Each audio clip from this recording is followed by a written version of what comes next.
What's up, y'all? I'm out here at the range this morning under some clear blue skies. Right now I've got a little bit of shade from the tree behind me that y'all don't normally see over there, but it's going to disappear any minute now, and then it's going to be a nice hot sunny one till about noontime. But luckily the temperature is supposed to hang around low to mid 80s, so it shouldn't be too bad out here because I've got some really good tests planned, and the first one should be some really interesting 9mm. So we got the jelly contraption up early this morning with a couple of chronos and 2 fresh blocks of gel. No tests in these, so we get a really nice clear picture here. Heavy clothing barrier as always with a layer of denim, fleece, and 2 layers of cotton t-shirt. And what we got here is some stuff that was sent to me by Trust the Process, so once again I really appreciate that. We got some US Cartridge 9mm 124 grain JHP. This is LE contract Overrun, so it's some leftovers from some LE contract. Now I'm not sure what kind of projectile this is. They've got some other 124 on their site, but it's not this right here. They don't list a type right here, they just say HP. So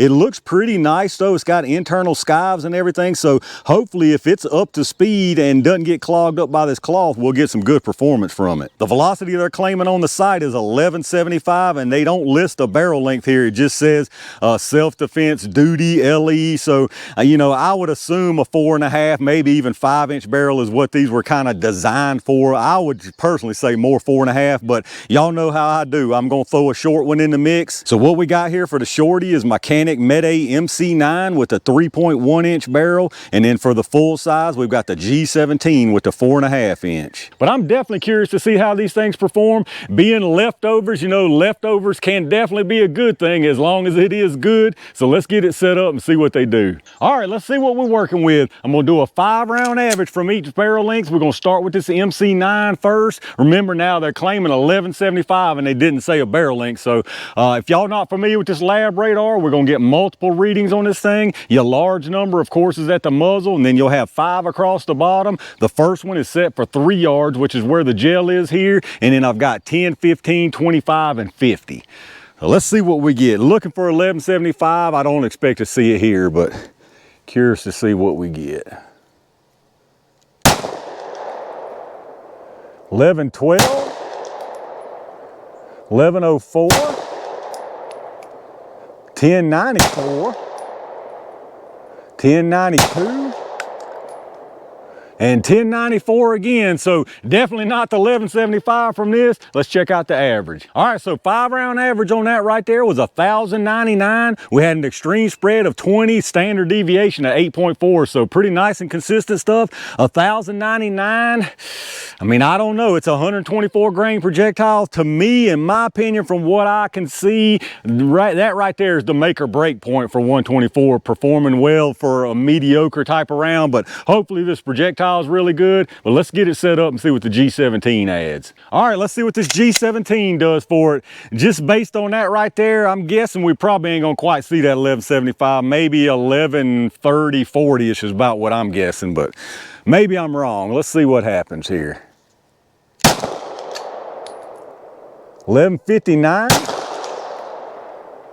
1179, glad to see I'm wrong. 1156,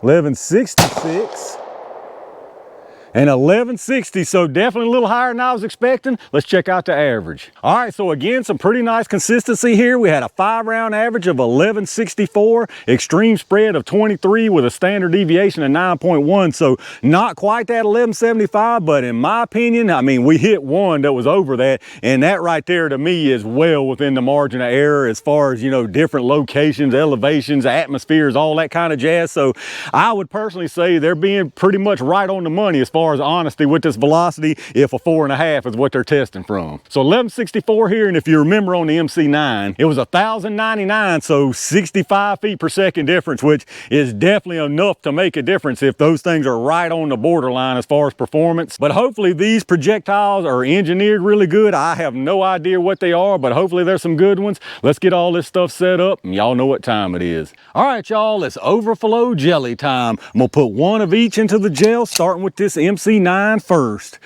I'm kind of right on the edge with these right here. Hopefully these are some good projectiles and we see some good stuff down here.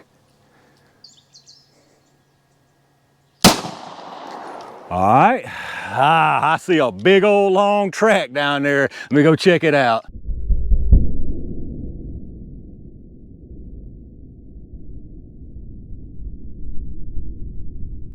All right, that's what I was afraid of. Unfortunately, absolutely no expansion down there. The reading on the FPS there was 100 off from the 1175. So I would say maybe just a case of it's not moving fast enough right there, hopefully. And this right here, if it gets it up to speed, we'll see something, but I don't have the best hopes for it.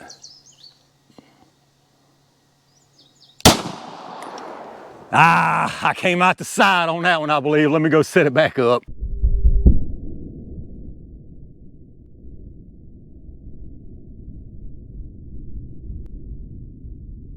Yeah, that one snuck out the side on me. That was exactly perfect elevation where I wanted it to, but I'm just being a little too stingy. Let's see if I can move that over some. All right. That should have been a good one right there. Let me go see what I got.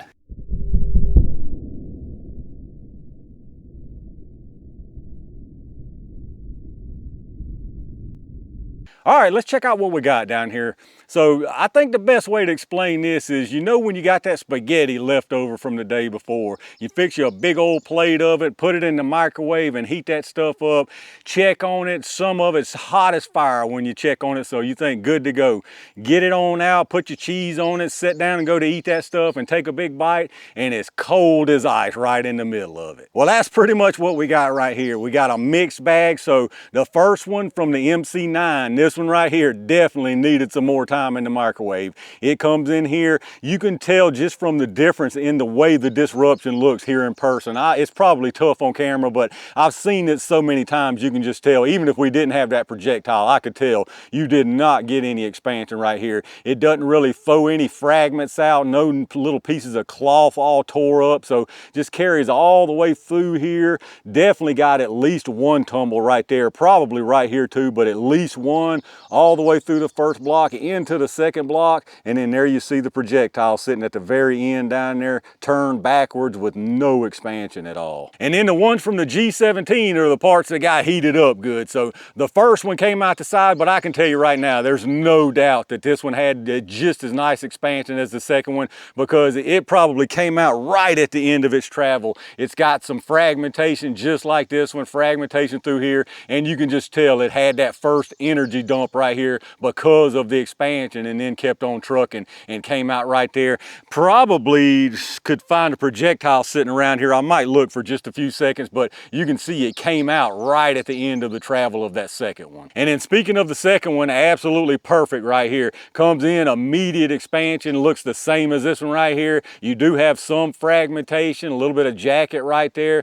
Keeps on trucking. Looks like as far as penetration, I'm gonna say that's probably around 13 and a half, 14-ish, and it looks like you got some really nice expansion. So as far as the penetration on this first one from the MC9, it went all the way out here to 24 inches, and again, not any sign of expansion.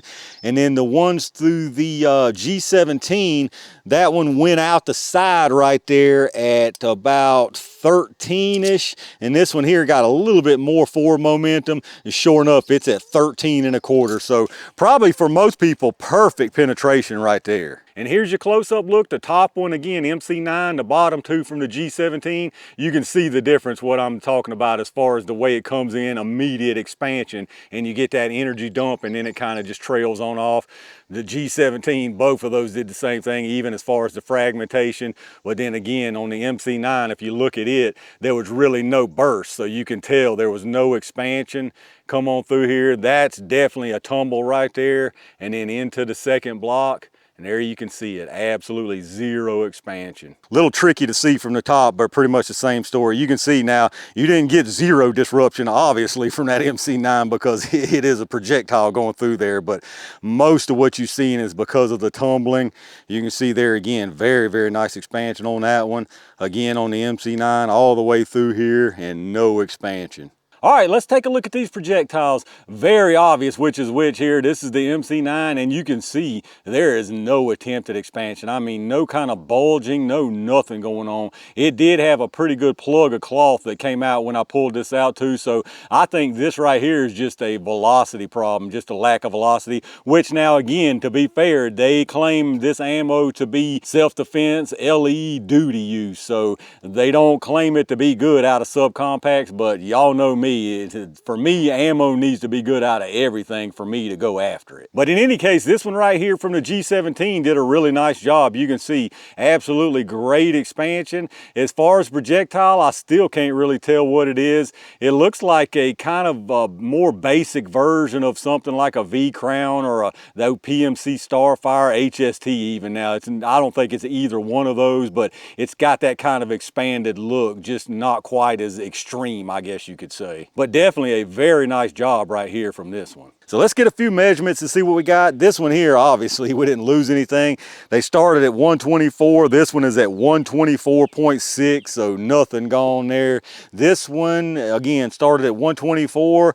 It's at 122.8, so definitely had some loss there because one of the pedals from the jacket even, you can see it there in the gel. And then as far as the size, definitely no contest here, but I'll still measure them both. The MC9, you got the base there of 355 and a length of 586. The one here from the G17, you got 624 and 649, so some really nice expansion on that one there. And there you have it, y'all, the US Cartridge LE Contract Overrun 9mm.